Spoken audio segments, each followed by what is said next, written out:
Welcome to Tiffany Turned On. I'm your host, Tiffany Anton. I'm a psychotherapist specializing in sex and relationships, hoping to help you discover current topics in a fun, sometimes serious, and educational manner. I hope to help you get turned on to life as well as inside of your bedroom.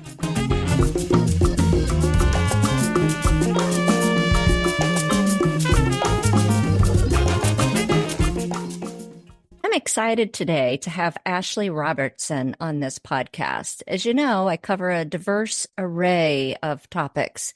And why aren't we talking about sex education in kids? Because it can be enjoyable as well, particularly when we get some good tips. So as parents, we can be calm and open and actually have some answers. Ashley's pronouns are she and her, and she is an affirming, inclusive sexuality educator. She's going to provide us tips for safety to encourage kids and to talk to you about sex and other hard topics. Welcome to Tiffany Turned On. Thanks, Tiffany. I'm so excited to be here. I feel like so many of us had a really rough start to sex ed growing up that we don't really have a good model for how to do it better for our kids. I'm happy to share with you about it. How were you taught sex growing up? I grew up in an abstinent-only, high religion family. And so for us, it was all about the purity ring and a purity promise. Did you have to do a purity ceremony? Oh, yes. Oh, yes. My goodness. Did you then end up having a sexual dysfunction from it? I wouldn't say I had a sexual dysfunction from it, but I would say that waiting till marriage did not serve me well. And I did, in fact, wait until I was with the person I was going to be married, and not great. Don't recommend 0 out of 10. So, yeah. Why I say that is I'm very interested in purity ceremonies and the heteronormative societal view of virginity. Totally rebel against that. But I have too many women that come into my practice that struggle. It's actually very particular, that struggle with vaginismus. And so that is a subconscious response that your vaginal canal tightens up so firmly that you can't even get a Q-tip in there because of their ingrained messages. Even though they went from, I'm a virgin, I'm waiting till I'm married. When they married, that doesn't turn off right away. So their body is still responding as they have the purity ring, even though now they have full permission. That's why I just kind of pulled that out. So, did you have a sexual dysfunction? I think that there's so much shame and fear surrounding the whole act for so many years that I want to teach kids that the opposite is true. And instead, we can advocate for our pleasure and advocate for our safety and ask for what we want and not always be people pleasers, and instead embrace the body that we have in all of its differences and go have a great time. And there are ways to do that safely. In my assessments and working with clients, and every client that I see, there's a section on how did they learn about sex and religious or cultural influences to that message. I mentioned before being programmed. So even as we become adults and create messages that really work for us, it doesn't mean that our body gets it or our body believes it. Yes, the concept of like interoception and actually being in tune with the messages your body is sending and validating those messages. Interoception, so important. I love that word. I haven't even heard of it before. It means noticing when you're thirsty and then actually following through and thanking your body and getting a drink, and noticing when something is uncomfortable and taking a minute to like shake out your body and not worrying that it looks weird, because you're like validating the reality of what your body's messages are. In my sex ed, it was in, I believe, 6th grade. I learned about pregnancy and STDs and some biology. In the 70s and 80s. They didn't tell you where the clit was, did they? So, of course, since the clitoris has no reproductive function, it was not discussed. And my mother-in-law was a middle school teacher. She also taught the sex ed portion, and she's the one that said, we can't say the clitoris. Here is my disclosure. I didn't know what a clitoris was until I was 19. Oh boy. And I had already chosen to share my body, Mm-hmm. but I thought that there was something wrong with my body. It was never discussed. So I had the experience of sex ed. I had an experience with my mother who said, ask me anything. Yes, that's the number one thing people think they're doing a great job with, which is not recommended. Let me say between 40 and 42. And I'm hanging out with my mama and my grandma. So that would be a 62-year-old and an 82-year-old. And I said that there was some message I received through the church that masturbation was bad and wrong, or even through my family. When I was in late adolescence, I started exploring my body. I thought that God was watching me. And so Awkward. not only, yeah, oh yeah, God's watching me. God was watching and I was being judged and I was going to go to hell. And then the fantasies that I had, I wasn't just going to go to hell. I created like a Dante Inferno and I was going to go to the second level of hell because I had fantasies that weren't 100% stereotypical, maybe 80%. But so I was judging myself just for that 20%. So I was going to hell in a handbasket. And I'm having this discussion with my family. And they said, well, Tiff, we never said that. My grandma's like, no, I never said that. Masturbation is fine. When did I have that discussion? At 42. So both of them were shocked. And I attempted to recall, where did I get the message from? That is such a good exercise. I recommend that for so many different people, for so many different real reasons, like where do you think that came from? And is that part of the messaging that you want to carry forward? I don't know where I got the message because I have my mom and my grandma saying, not from me. And I attended a Methodist church that my whole family went to. And then I also went to my friends' churches. I did the Awana thing. So I can't like piecemeal out where it came from. I can just say I didn't know my body, even though I was totally inquisitive and wanting to learn all of these things. And I thought God is giving me these little black marks on my body, of which when I die and I go to the gates of heaven, then God was going to count my black marks and that was going to determine if I'm heaven or hell. Oh, that sounds like a hard place to be as a kid who's growing up and trying to figure stuff out. Oh, I Yes. want to send your younger self a little hug. Do you? Oh, yeah. I've done a lot of work, Oh, a lot of yeah. therapy, a lot of Good. education. Good. And the other way of learning about sex was through peers. Mm-hmm. And then I know in high school, I looked at some Playboys and I watched some porn. Yet porn in the 80s is very different than porn that we have today. So I was trying to peek to see if they had that thing on their vulva that I had that's weird. And that's when they had a bunch of pubic hair and they didn't have the camera practically right Right inside there. of the Mm-hmm. vagina. Yeah. All right. So that's our sex education. Tell me what brought you into this field and the variety of things that you do.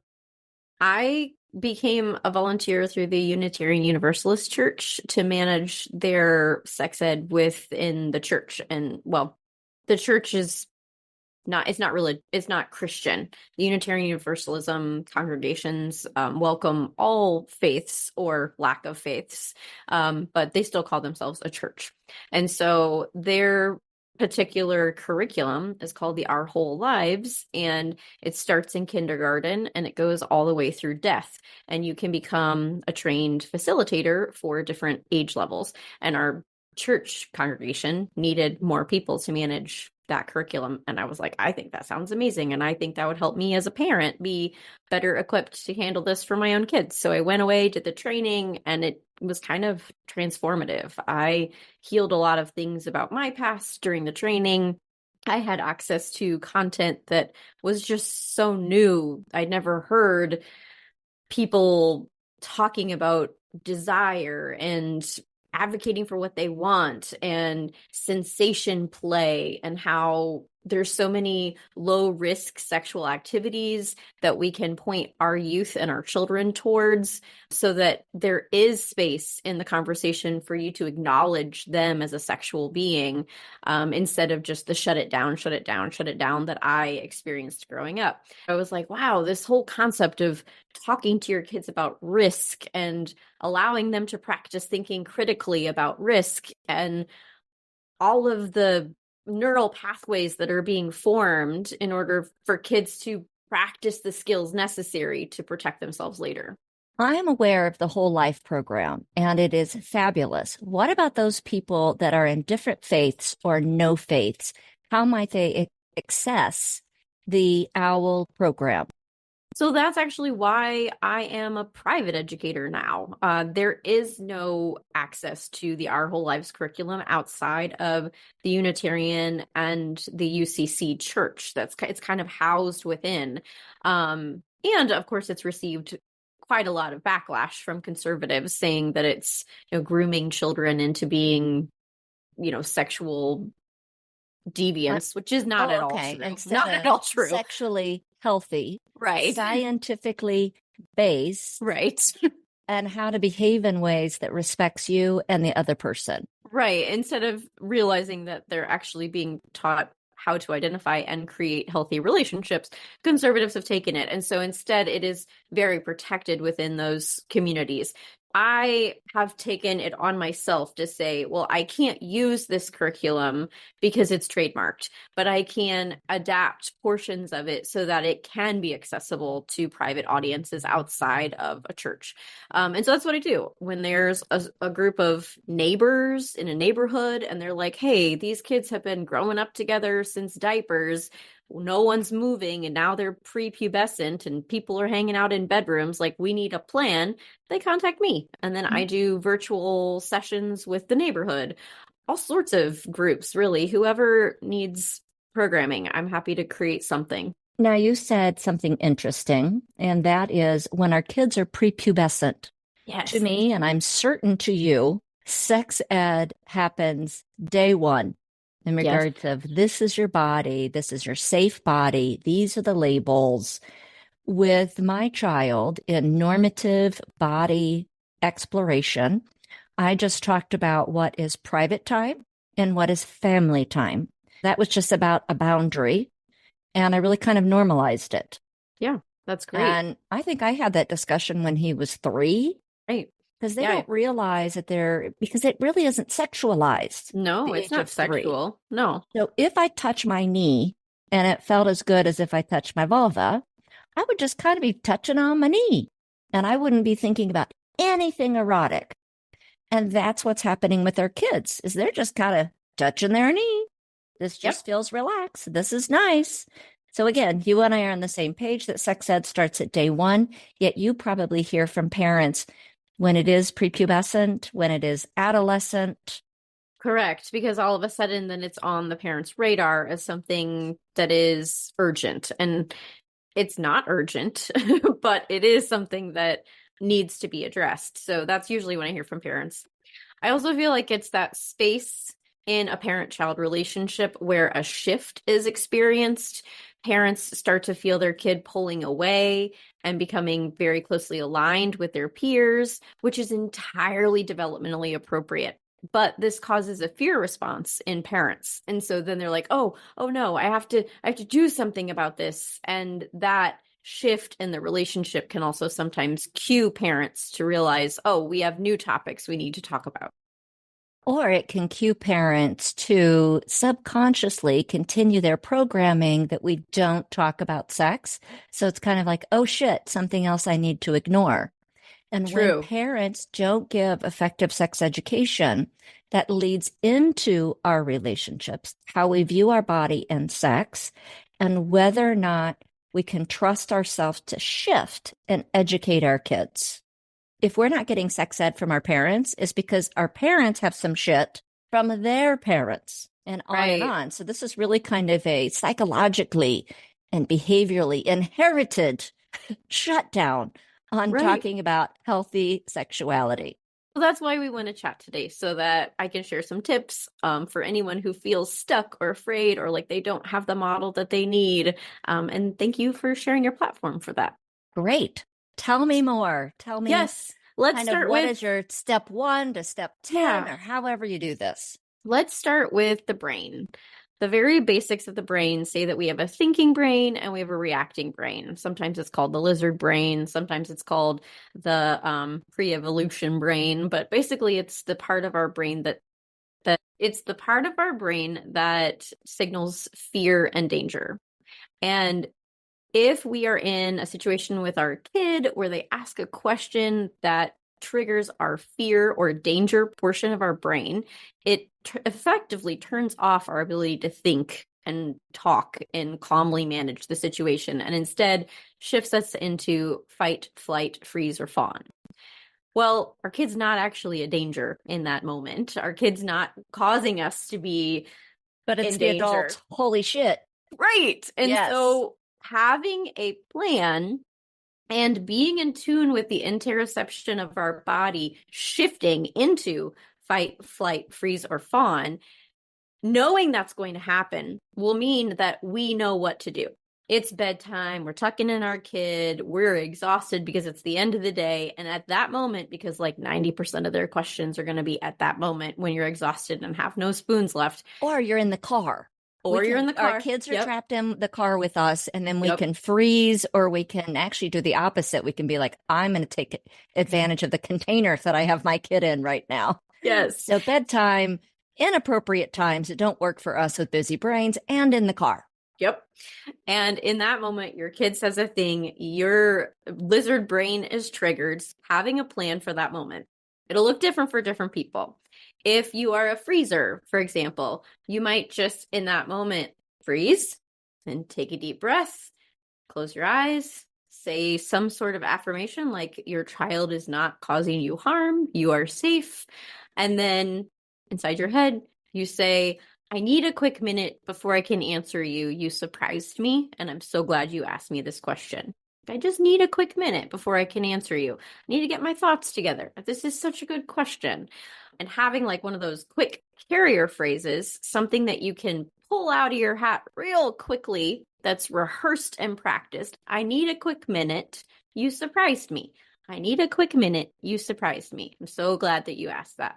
Having one of those phrases can really help in that moment when you're frozen. Excellent. If you feel like you want to fight your kid all of a sudden and you want to say something really snippy back, that's usually what the fight response is. Like, what would cause you to ask that question? That's so inappropriate, right? That's the fight response. Instead, have a moment where you recognize your heart is racing all of a sudden for no apparent reason, and you feel tense and sweaty. And this all came about because of words. There's no bear running at your face. It's just words. Words are not going to kill you. In that moment, recognizing that you can open your palms, you can let your arms drop, you can reduce your tension in your shoulders, and send a physical message to your brain that you don't need to tense up your muscles. There's no bear coming. It's just words, and it's your kid. That one was in diapers. It's not going to kill you. Relaxing your body and taking that moment to be like, wow, that really was a surprise. You really are a thinker. Thanks for being a thinker. I love And that just, language. You you are a know, thinker. Thanks for being a thinker. It really yeah. encourages curiosity, and it tells the kids, I can ask this parent or this caregiver. Right. Assessing your response in those situations, taking a little assessment and being like, what do I typically do? Am I a fighter or am I a freezer? And then choosing the path forward that would create safety. Always making sure that you say your feeling and making it not their responsibility for how you're feeling. Meaning, I'm But if I say, surprised. okay, so you're saying I'm surprised, because I'm if you're surprised. saying your feelings, it'd be, I'm kind of freaking out, John, that you just asked me that question. And that's okay because kids will respond to genuine reactions way better than kids will respond to, you can ask me anything. I'm your parent. I want you to come to me with these questions. None of those things are going to be felt genuinely by a kid, but I'm freaking out right now because I was not expecting for us to talk about that. And I didn't even know that you knew what oral sex was. Give me a moment. Yes, I'm so glad you asked. That's way better from like a kid's perspective than a weird canned adult response. Kind of robotic is a little bit how you sounded a minute ago. Yeah, that's my first step is to realize like that's the way your brain works. It's natural for you to be caught off guard and react from a lizard brain perspective, and that you have to have a plan for when that's going to happen because it's not if, it's when, and use the plan with a partner, with a friend, with your dog to practice a few times before it actually happens. You just said dog. Yeah. Yeah, your dog will listen. Your dog can pretend like they asked an inappropriate question over Easter breakfast. They can help you practice all sorts of parenting and relationship strategies. Yep. Yeah. The next tip I'll say goes back to the brain, but this time we're thinking about our kids' brain. Our kid's brain is going to register fear and needing to protect themselves in certain ways that we don't intend. And so, if we as adults can create an environment where we're physically keeping our kid's brain in like a calm state as much as possible, especially during hard conversations, then they're going to be more likely to come to us for those hard conversations because we're co regulating when things are hard. So that looks like not standing in their doorway when you're trying to have a conversation with them, because the doorway is the exit. And if you're blocking the exit, their brain immediately thinks danger, danger, danger. My adult is asking me something hard. They're looking me straight in the eyes like dogs getting ready to fight, and I can't get away. Right? That's not what we're trying to do. We're trying to just like nonchalantly lean against their door frame and have a quick chat, but we're blocking an exit and we're looking directly at them. So we don't want to do either of those things if we have to address something hard. We want to be shoulder to shoulder. We want to be busy with our hands. We want to be in the car where we're not looking at each other. And we want to make sure we keep whatever interaction we're having with them really, really short, because the longer a conversation goes on, the less power our kid feels and the more they want to escape and get away. And they see us as the threat. Lots of little tricks of like animalistic behavior that we might do without thinking that causes them to feel less safe. And instead, we want to make our bodies smaller, maybe crouch down, maybe sit on the floor. We want to reduce our loudness so that maybe they have to listen a little bit harder, and that makes them more curious. And louder sounds, louder conversations automatically trigger our, ooh, something's wrong, explosion, terror, danger. We don't want that to be part of this equation. We want to co-regulate with our kids' brains and bodies whenever things are hard as much as possible. Wonderful. I think it's hard to co-regulate or to even regulate. And what I hear is, hey, parent, pay attention to what's happening to you internally and pay attention to the relaxed, yet I want to say the word concrete information that you're providing. Instead of doing the on and on, you're right, because our brains are just kind of like, I'm done. You've told me what I need. But as adults, it's la, la, la, la, la, la. Yes. So Your concise. Yes, your goal is to make it such an easy, quick chat that you can have 20 or 30 or 40 of those easy, quick chats to get 20 or 30 or 40 new pieces of information to your kid. If you try to cram 20 pieces of information into one conversation, they are not going to want to engage with that content again.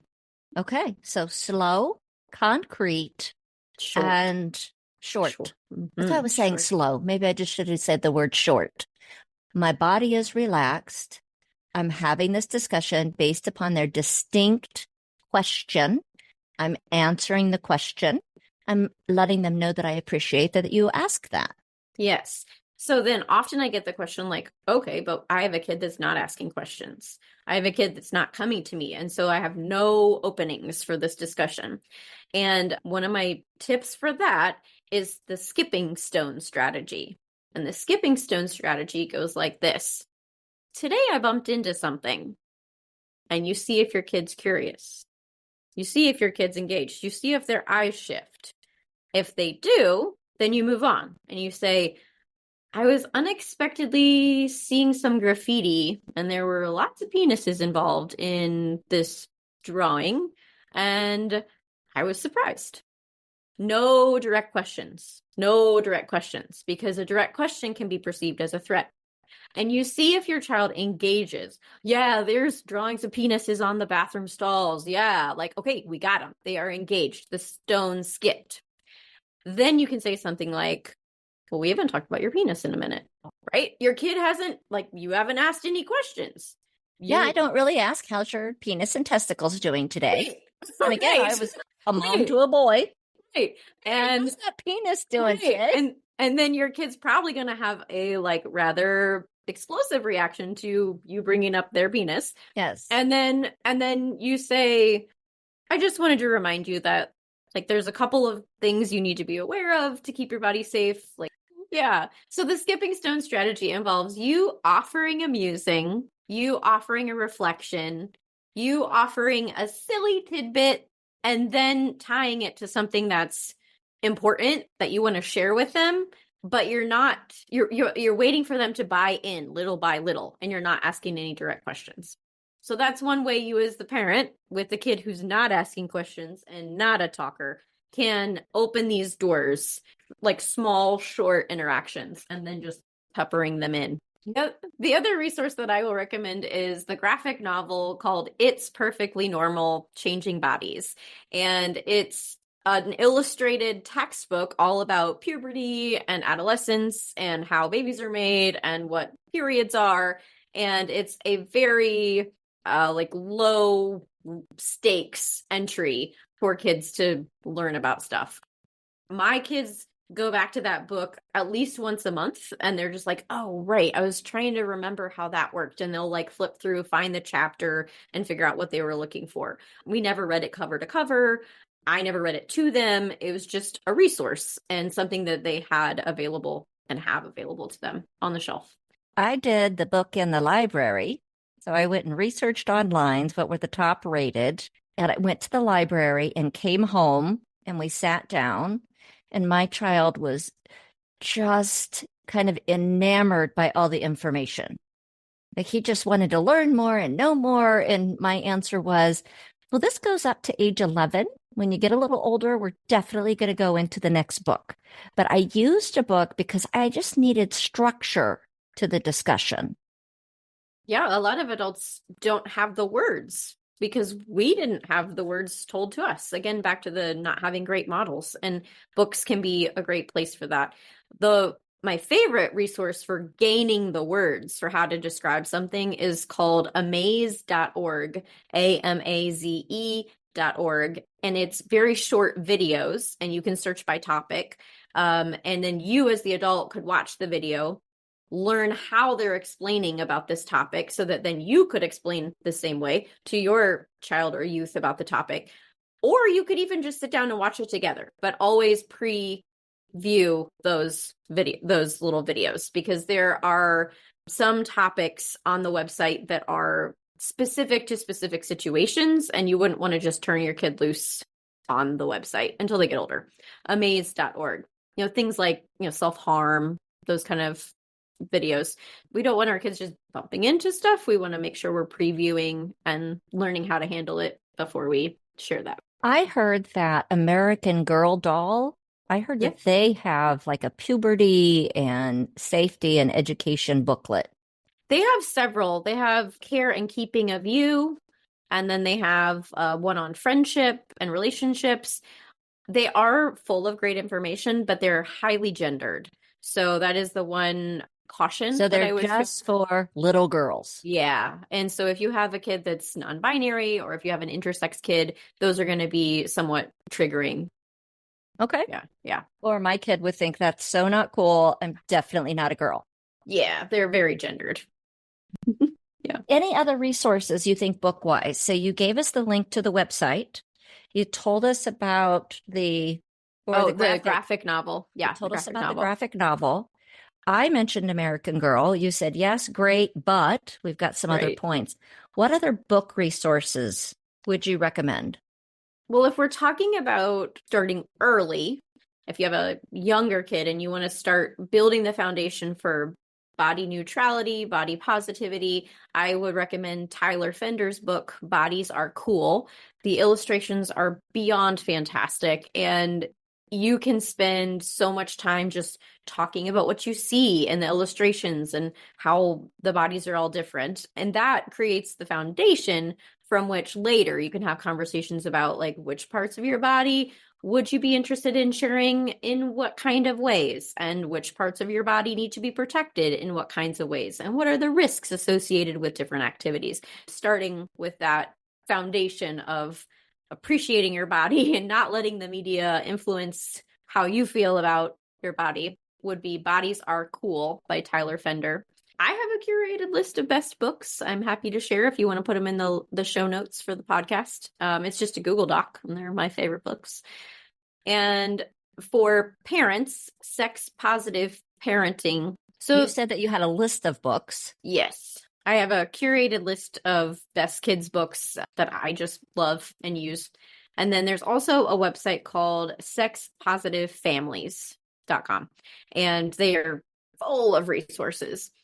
I feel like some people are afraid when they hear the term sex positive that they think being a sex positive parent is going to turn your kid into like a crazy slut and a crazy whore. And that is not bad, by the way, because it's not Just bad. thinking, However, I know some families feel afraid when they hear the word sex positive. And I just want to share that sex positivity means that we are encouraging pleasure. We're encouraging the fact that when our kid wants something, they know how to assess the risks involved and get their needs met.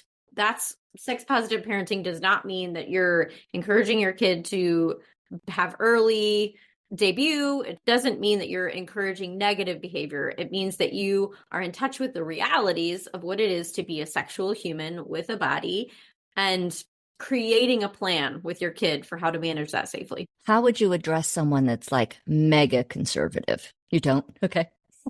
They don't come to seek you out because they don't want to have this discussion. I don't. No. I mean, even if you share statistics and facts about abstinence education, they just don't want to hear it. I mean, it's not effective. The American Academy of Pediatrics has done tons of research over and over again. They say that comprehensive sex ed is what reduces teen pregnancy. Comprehensive sex ed is what reduces young STI. And comprehensive sex ed means teaching them what a clitoris is, teaching them that digital sex is low risk, teaching them that oral sex is lower risk than penetrative sex, like actually giving them information about activities that can lower their risk of getting pregnant, getting an STI, instead of just saying, don't do anything, this isn't safe. Like the fear tactics in all the curriculums are not effective. We have research for that. Assuming that your child has critical thinking skills and assuming that your child desires a future that involves their goals and their ambitions and their hopes means that they want to take risks that are measured instead of just be wild. I want to add the reality of being an intersex human in all of this conversation because the prevalence of intersex people is the same statistically as the prevalence of a natural redhead. So, Really? yeah. So, As I sit here in my red hair. yes, it's almost 25% of the population is intersex. So much of our sex ed curriculums ignore that reality. They aren't included. They aren't discussed. Well, can you define what is intersex? So an intersex person is someone that either has ambiguous genitals or has secondary sex characteristics that are out of the norm, out of the binary. So that could be a very low testosterone level with someone that presents as male or has a penis and testicles. That could mean someone that isn't growing breasts, even though they are assigned female at birth and they're 16. And so then there's some questioning and some doctor's appointments that get involved to figure out why they aren't growing breasts. Even someone that grows into adulthood and then is trying to conceive and is having a lot of trouble and recognizes, oh, there's no eggs in my ovaries. Technically, that person could be considered intersex. There are a whole list, there's a whole lot of ways in which someone falls into the category of being intersex. And if a child or a youth is having the reality of ambiguous genitals, and then they encounter sex ed where they have to be divided along the binary into the boys group and the girls group. There is a massive emotional toll that takes. And they're like, okay, well then I'm broken and I'm wrong and I'm bad and I'm all these negative things that gets assigned because they don't fit in. And so those are the kinds of feelings and issues that cause our high rates of self-harm and LGBTQIA population being really, really sad and upset. And being a parent means you have the space in your home to remind them that they're not wrong, they're not bad. If they have attraction to a certain type of person, that's okay. And you can be the adult that they can talk to about that. You have the power within your home to create space where those hard conversations can be welcomed and your kid can be nurtured, even amongst the realities of our high schools being what they are. I know someone who was assigned female at birth and had XX chromosomes, and everything physically looked great. You know, you've got the lips, the vaginal canal, the clitoris, the ovaries and uterus, yet their clitoris was, quote, too big. And so what they did was they removed a portion of the clitoris to make it more the regular size of how it's supposed to look as a presenting and biological female. And I thought, oh, I didn't realize our clitoris could be too big. Can it? I'm sitting here going, I would like to know how that has affected their sexual I know. journey, I know. because I'm no longer in contact with them, but I believe they had it. They were younger than I, and I believe they had the surgery in the late 90s. And I haven't interacted with them in 20 years. But that was kind of the first time that I heard of making the clitoris smaller because it was too big. So I think of it looking more like a micropenis. That would make more sense, which would be them looking at it as an intersex issue. Yeah, I don't like that. That makes me sad. Bodies are so different and bodies are wonderful as they are. And whenever you remove things like that, you're removing nerve endings, which reduces our ability to have pleasure. And that's the goal, is everyone having a lot of pleasure. Now, let's say I have a cisgendered male child. How would I even bring up that there are people there that are intersex? How would I bring that up? Yeah, often is when you would bring it up. Whenever you're at Meijer doing grocery shopping and they notice someone that you can't tell. I totally had that happen. Yeah, and I talked about it in my Soji podcast. We were in line at the grocery store, and my son said, "Is that a man or a woman?" That's when I said, "I'm certain, human." Yes. That was my response. Yeah, and often I would recommend families be like, we're going to talk about that when we're in private, because we won't talk about people when they're around. We're not going to have a conversation about someone behind their back. I don't want them to catch a bit of what we're saying and then feel weird, but we will talk about this in a minute. And every time a kid brings up is that a boy or a girl, you just demystify that reality, which is, well, there's other options. It's not just boy and girl. There's intersex, there's gender nonconforming people. So potentially this person fits into one of those extra categories.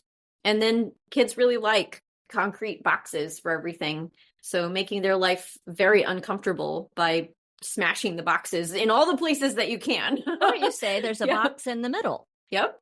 And there's different things in that box as well. Kids really like it when things are very concrete, and being able to say, why do we have to have it one way or the other? Why does it have to be right or wrong? Why does it have to be hot or cold? Like there's so many spectrums in life, and lots of things fall on lots of spectrums.